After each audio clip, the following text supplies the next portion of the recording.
Hi, everybody. My name is Frank Berry. I'm with IT Brand Pulse, and I'm going to introduce your next three speakers. And your next speaker is here to talk to you about storage class memory, different types of it, and how it's used in next generation applications. And the company he's with is in a very unique position. They've got the street cred where you should listen to them. They've been shipping millions of products since they were in David Packard's garage. And they offer memory technology at its most basic level. They build servers, they build storage, they build networks. That's HPE. And then your speaker, he also has amazing street cred. So he's an HP fellow. He's been involved in memory controller development at HPE. And the thing that I really noticed when I talked to him this morning to prepare for this introduction is he's really passionate about what he does. So with that, please join me in welcoming Siamak Nazari of HPE. Thank you. Hello, everyone. My name is Siamak. I work at HPE. I'm a part of the three-part team that designs and develops that product line. I'd like to talk to you about the next transition that we see in the future having to do with the storage class memory. So this is kind of the obligatory slide about the zettabytes of stuff. So I'm not going to spend too much time on this because you've seen too many copies of this slide. And since it's in the handouts, you can take a look at it. But as we know, it's just growing like crazy, and we have to deal with this. But one way we can deal with this is by investing in this next generation technology, and we have to understand what the implications of that are into the system design. So the way we think about this storage class memory, and there's different flavors of it, we put it together all in one category called storage class memory, is you think about them in terms of this hierarchy of HDDs, SSDs, and SCMs. And what you can see is the performance of these storage class memories essentially as different to SSD as SSDs are to HDD, right? That means there's a shift that is happening, and we have to actually think about what that really means in system design. It's more than just yet another part that is faster than SSD. It is significantly faster than SSD, such that we have to think through what will happen to the system design. The same way that SSDs when come along, we have to really rethink about what the system design would look like for all flash arrays versus the previous set of arrays that were just based on HDDs. That's really the key takeaway from this particular slide. So to give you a qualitative difference, just look at the performance of HDDs, NANDs, storage class memory versus DRAM, right?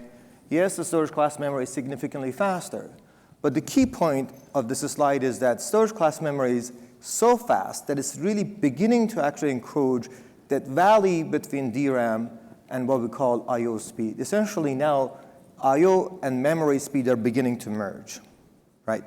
That has really profound implications in terms of how you think about storage. Is it really storage or is it memory now, right? And how you design a system and how to actually bring those deltas into something that can be actually seen by the user, right? In some ways, you could think of NAND flash as being faster, but you could actually accommodate it with a lot of the existing I/O interfaces. It's block-based, right? SAS is pretty fast to actually get to it. Fiber channel is fast. We have NVMe. It's a little faster. But what do you do with something that is actually as fast as DRAM, right? All of a sudden, those interfaces just aren't sufficient to address what we need to do. So let's talk about what we actually did to be able to use NAND flash in our systems today, right? Because of the cost concerns, we have to actually put a lot of function in our all-flash arrays. So a typical all-flash array will have replication, compression, deduplication, sort of the consistency check.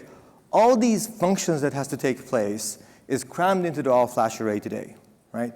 And a typical all-flash array today essentially is running out of CPU, right? Their CPUs are really, really hot trying to do all this work, okay? That is the current architecture that we have. So if you look at a typical HDD array, the CPU was never your bottleneck. It was always the bandwidth having to do PCI. It was whether you have enough controllers to actually get enough spindles behind the controllers to actually get your I/O throughput, right? But a typical all-flash array is the complex that is running out is always the CPU because all these functions are there. And by the way, these functions are here to stay, right? Nobody's going to go back and say, I don't want, for instance, deduplication and compression. That's how you get the price cost curve to get so that all-flash arrays actually become something that you can afford and actually put in your data center, right? So what does that really mean when we go into storage class memory? Can we really afford to actually do all these things in a storage class memory world and actually get the benefits? If you're going through all that software stack to actually get to your storage class memory, then all of a sudden the performance of the storage class memory gets lost as you go through this stack. So here's an example of what occurs, for instance, with the SHA-256 computation, right? This is a typical thing that you have to do when you actually do deduplication, right? You have to compute SHAs and actually get the checksums necessary to be able to actually, describe the block and find the block. So a typical, CPU core can do about 150 megabytes per second worth of SHA-256. This is an Ivy Bridge class CPU, right? Now, it happens that we actually have a SHA-256 engine built into our 3-power ASIC, and that can do about 800 megabytes per second. And each one of our ASICs has about 3 of those engines built in. So to give you a sense of comparison between these two, right, you need about 128 CPU cores to get the exact same SHA performance as you will get out of our 8 of our ASICs, right? And of course, this, also look at the performance delta between 120 watts to actually do it on 8 of our cores versus 8 of our ASICs versus the 128 cores that comes from the CPU. There's something that you actually need to think through carefully about the system design all of a sudden, right? If you have to do encryption, if you have to do compression and deduplication and all those functions, all of a sudden, if NAND flash was about 100 microsecond typically to actually get to it, if you're talking about now very close to much faster systems, then actually the CPUs become such a huge bottleneck and such a huge power hog that you have to really think about the system design that has these specialized devices to actually do the performance. And the perfect example of this is, does anybody do bit mining here or cryptocurrency mining? Nobody does them on the CPUs anymore, right? It's just not affordable. I mean, people all use GPUs to do it, and the price of NVIDIAs have gone up through the roof because people buy those things to do this. So this is kind of the equivalent of that model where you really can't do everything on the CPU. It's great to be able to do it on the CPU, but sometimes there just isn't enough CPU to accomplish the task that you need to do at hand.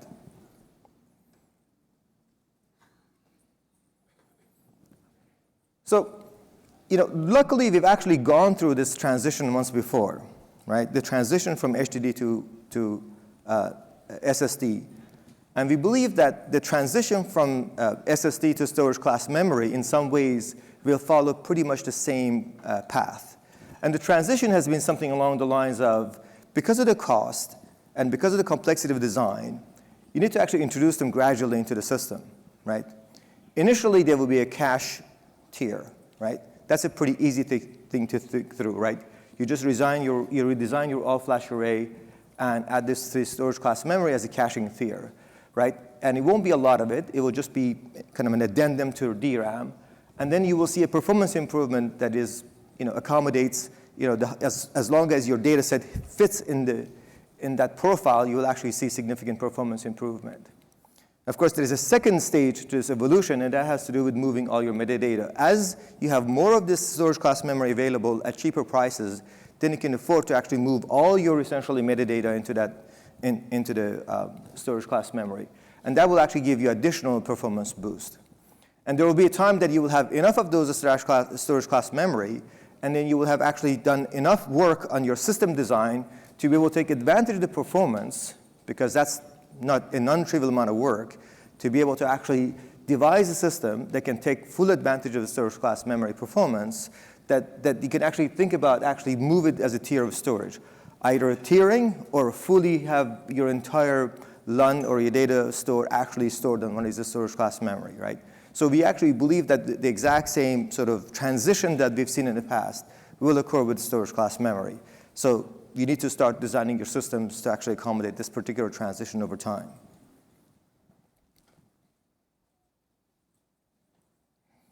So now let's talk about some of the other parts of the system design that we need to think through. And that's how do you actually get to this data, right? So we all live in a world that Fiber Channel and SAS and soon NVMe dominates, right? This is how essentially you connect systems to your storage devices. And these are kind of well-understood, very stable, well-designed systems. But at some point in time, they actually become a bottleneck, right? If you're in a 1 millisecond latency range, which is a typical NAND flash devices, and all flash array devices, these are perfectly good interfaces, right? But you start to actually have severe bottlenecks. These become a severe bottleneck when you're talking about a storage class memory.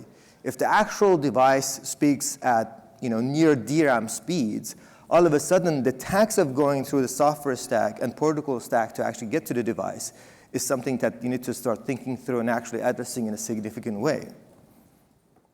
So how do we actually go do that, right? So the way we think about this is it's more than just the I/O interface, right? Instead of thinking about replacing the next thing to actually come to actually talk to your storage device is what we call a memory-driven compute response, right? So you think about architecting your entire system differently. It's more than just, you got a storage array and you got a compute device and you connect them some wires. You have to really rethink about what the system architecture looks like, right? And the way we think about this is kind of a recentering the system architecture on the storage class memory. You don't really think of, the way you think about compute today, you think of the memory and compute being together, right? Well, if that memory is persistent, right, then storage is a part of the compute. So the question is, how do you re-architect the system to take advantage of these, essentially persistent pieces of memory inside? That's what we call, recentering the system architecture on storage class memory. So, but it also has some building blocks. One of them, you actually do need a new sort of interconnect, right? Today we have PCI for inside the system. We have the DRAM bus that talks to the memory. Then you have the HPAs and fiber channel talks. So maybe we really need to actually think about unifying all these interfaces, because if storage and memory are really the same thing, right, then you really need to think about, well, maybe we need a new bus or a new interface that connects compute and storage together, right? Compute and storage together. So an example of one of these scalable interconnects is what is Gen Z, which is HPE has been leading. And there's a consortium, and there's a bunch of people that are working on it. I think there were supposed to be some demos of the device. There are no demos right now. But, and there's also this kind of extended data services that we think about. I'll go through each one of these in detail in terms of what it really means and how we think about these things. So, we think about memory plus fabric, right? That's really the way to think about this. You stop thinking about storage as being an independent piece, right? If you think about entire memory is essentially now persistent, you have to think of it differently than a DRAM that is just NVDIMM. You can't think of it that way. Because the problem with that model of DRAM just becoming NVDIMM is what happens if that CPU blows up? How do you actually serve your data anymore? You can't, right? The nice thing about an external storage device is if the CPU blows up, you actually have an external piece of device, and some other compute can take over and start to actually serve the data from that device, all right? But if the DRAM is just persistent, if the CPU blows up, then you don't have your data anymore. So you really have to think about a new way to design your architecture, right? So that persistent piece of memory is available to more than just one compute device. Otherwise, you can't build a resilient environment anymore, right? So that's really what we talk about when we think about the memory plus a fabric, where the memory doesn't really belong to a particular CPU complex, but belongs to the system as a whole. So you get to design a system where you have all these system and chips connected to a memory fabric, and they have a global pool of memory that they actually see. This has profound implications in the way you think about software, in the way you think about resiliency, but it really does mean that you will be able to actually design systems that are much more resilient and much faster than before, because today, just shuttling data around between systems is a big problem. How do you shuttle them around? Via Ethernet, right? Via some sort of funny interconnect, right? But if the memory is the endpoint, you don't really need to shuttle this stuff around. It's actually sitting and it's visible to everyone, right?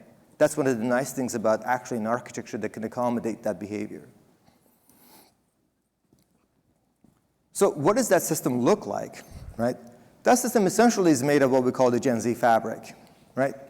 And Gen Z Fabric is designed to be able to actually sort of bridge the gap between what we call I/O interface and memory interface. It's designed to really replace both those interfaces, right? In this world, there is a Gen Z Fabric, and essentially everything connects to this Gen Z Fabric. So if you look at the pooled memory piece over there, you can think of that's the storage class memory that is connected to the Gen Z Fabric. That is essentially your storage and your DRAM, right? But it's no longer, but of course it's persistent, right? But now it's connected to the Gen Z Fabric, and now Gen Z Fabric is connected to your typical CPU compute, which is the SoC over there. It will be connected to the FPGAs, right? It will be connected to your GPUs and network and storage I/O.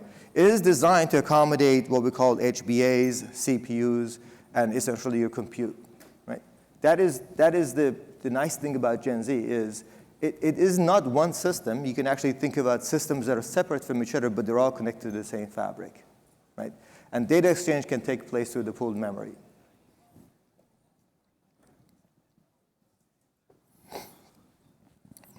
But there are other things that actually come into play and becomes interesting to think through, right? If Gen Z is the way you connect to the device, and the device is a storage class memory, then you can think about the storage class memory needing additional properties that the typical memory does not have today. And that's rich data services built into the memory itself, right? So if you think about if you need things like encryption, right?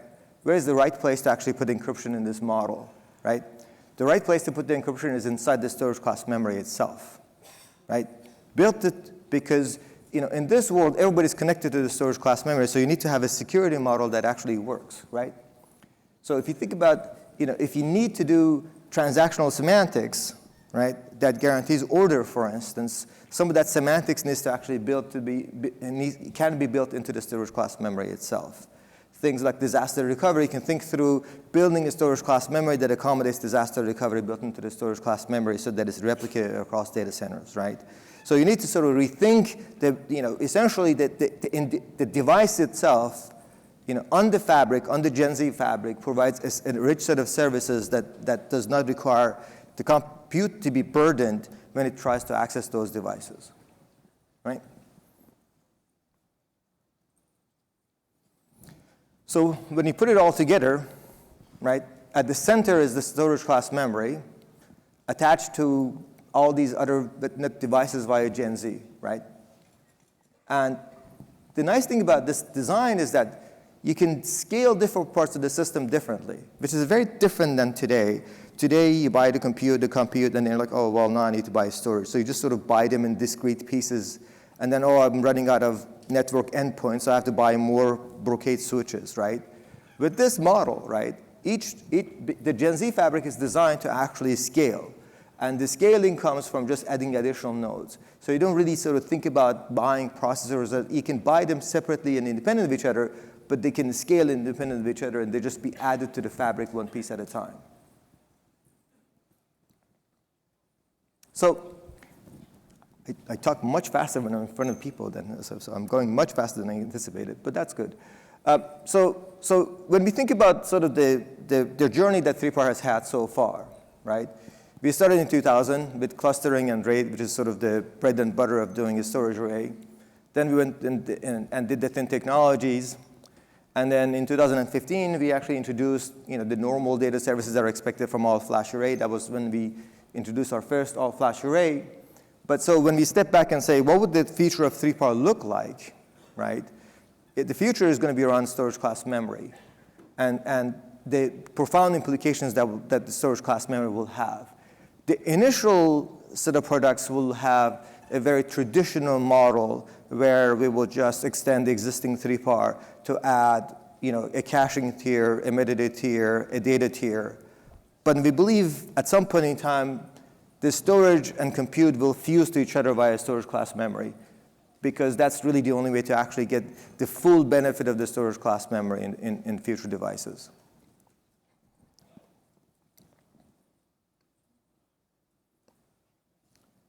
That's it.